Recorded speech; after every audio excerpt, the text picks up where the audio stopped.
Assalamualaikum warahmatullahi wabarakatuh. Perkenalkan, kami dari kelompok 6. Dalam video kali ini kami akan mempresentasikan mengenai demokrasi bagian A. Sebelum menginjak pada materi, izinkanlah saya untuk memperkenalkan diri terlebih dahulu.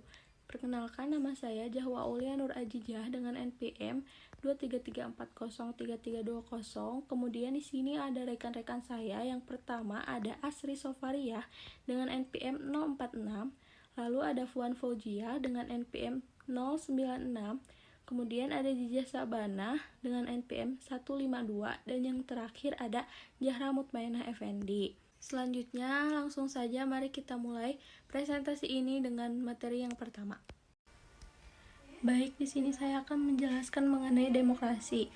Apa itu demokrasi?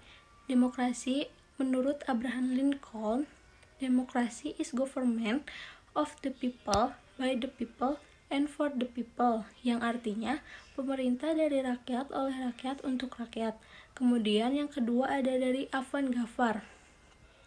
Demokrasi menurut Avan Gafar merupakan sistem yang mengakui di mana kedaulatan tertinggi dalam sebuah negara berada di tangan rakyat. Kekuasaan itu pada dasarnya berasal dari rakyat, dan kemudian rakyat yang menjadi penyatu atau penentu arah kebijakan dalam proses menyelenggarakan kehidupan bernegara yang bertujuan sebesar-besarnya untuk kepentingan rakyat.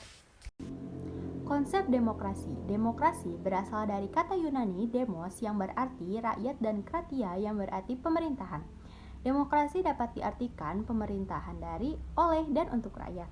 Maka legitimasi pemerintahannya adalah dari kemauan rakyat yang memilih dan mengontrolnya. Nah, Torres berpendapat bahwa demokrasi ditinjau dari dua aspek. Yang pertama, formal demokrasi, dan yang kedua, substansif demokrasi. Pandangan ini dilihat dari proses dilakukannya demokrasi. Nah, selanjutnya ada konsep demokrasi berdasarkan filosofi negara. Yang pertama, ada demokrasi liberal. Dalam sistem demokrasi liberal ini, kebebasan individu dijadikan sebagai basic konsep dalam pelaksanaan demokrasi. Yang kedua, demokrasi komunis. Dalam prinsip demokrasi ini adalah prinsip yang berdasar dari nilai-nilai komunal dan seyogianya. Pada sistem ini, segala sesuatu aspek kehidupan berada dalam monopoli negara. Nah, yang ketiga, ada demokrasi Pancasila. Dapat diartikan sebagai konsep demokrasi yang berlandaskan nilai-nilai Pancasila sebagai dasar negara Indonesia. Nah, selanjutnya ada beberapa nilai-nilai yang harus dipenuhi dalam kehidupan yang demokratis sebagai berikut. Yang pertama ada penyelesaian konflik dengan baik. Yang kedua ada menjunjung tinggi nilai-nilai pluralisme. Nah, yang ketiga ada menghargai keanekaragaman. Selanjutnya penegakan keadilan, pengembangan ilmu pengetahuan dan teknologi. Dan terakhir penjaminan terhadap kebebasan. Selanjutnya, ada prinsip-prinsip demokrasi menurut Robert Adahl menerapkan prinsip-prinsip demokrasi yang dikutip oleh Abdul Karim tahun 2007 halaman 54. A. Adanya kontrol atau kendali atas pemerintahan. B. Adanya pemilihan yang teliti dan jujur. C. Adanya hak dipilih dan memilih. D. Adanya kebebasan menyatakan pendapat. E. Adanya kebebasan mengakses informasi. F. Adanya kebebasan berserikat yang terbuka. Landasan demokrasi di Indonesia. Negara Indonesia, sebuah negara yang dalam berbagai aspek kehidupannya berdasarkan sistem hukum atau Rechtsstaat, dimaknai bahwa antara pemerintah dan lembaga-lembaga negara dalam pelaksanaan tugasnya harus didasari oleh sumber hukum yang berlaku. Dengan sistem konstitusional, diharapkan pemerintah dalam menjalankan roda pemerintahan dapat dibatasi oleh ketentuan yang berlaku dalam konstitusinya. Nah, adapun faktor pendorong tumbuhnya nilai-nilai demokrasi. Yang pertama, pendidikan kewarganegaraan sebagai komponen membentuk sikap yang demokratis. Yang kedua, organisasi masyarakat dan parpol menyosialisasikan demokrasi di masyarakat. Yang ketiga, pemilihan umum dilakukan secara luber jurdil. Yang keempat, pemerintah yang harus bertanggung jawab. Yang kelima, sistem peradilan independen ataupun merdeka. Landasan yuridis demokrasi di Indonesia, yang pertama ada Proklamasi 17 Agustus 1945, karena proklamasi merupakan sebuah dasar lahirnya negara Indonesia.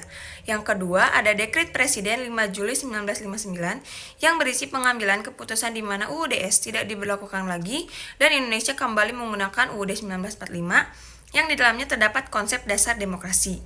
Yang ketiga ada Super Semar, yaitu Surat Perintah 11 Maret, sebuah kebijakan yang dianggap sebagai babak baru sistem pemerintahan di negara Indonesia. Yang keempat ada pembukaan UUD 1945, bahwa pada alinea keempat menitik beratkan jalannya kehidupan demokrasi dan nilai-nilai pada Pancasila. Yang kelima ada pasal 1 ayat 2 UUD 1945, yang keenam ada pasal 28 UUD 1945, dan yang ketujuh ada pasal 28E ayat 3 UUD 1945. Lalu ada periodisasi demokrasi di Indonesia. Demokrasi di Indonesia periode 1945 sampai 1959. Pada periode ini, Indonesia menggunakan prinsip demokrasi parlementer. Sistem parlementer yang didasari oleh Undang-Undang Dasar 1945 dan 1950 dinyatakan tidak cocok diterapkan di negara Indonesia. Persatuan yang dapat digalang selama menghadapi musuh bersama dan tidak dapat dibina dengan kekuatan-kekuatan konstruktif sesudah kemerdekaan tercapai, dikarenakan lemahnya benih-benih demokrasi sistem parlementer memberi peluang untuk dominasi partai-partai politik dan Dewan Perwakilan Rakyat. Lalu ada demokrasi di Indonesia periode 1959 sampai 1965. Dekret Presiden 5 Juli 1959 dianggap salah satu solusi dalam sebuah kebuntuan politik dengan pembentukan pemerintahan yang kuat dan benar. Pada periode ini, pemerintahan dalam menyelenggarakan pemerintahan menganut sistem demokrasi terpimpin. Demokrasi terpimpin memiliki konsep di mana segala aspek kehidupan bernegara berada dalam kendali presiden.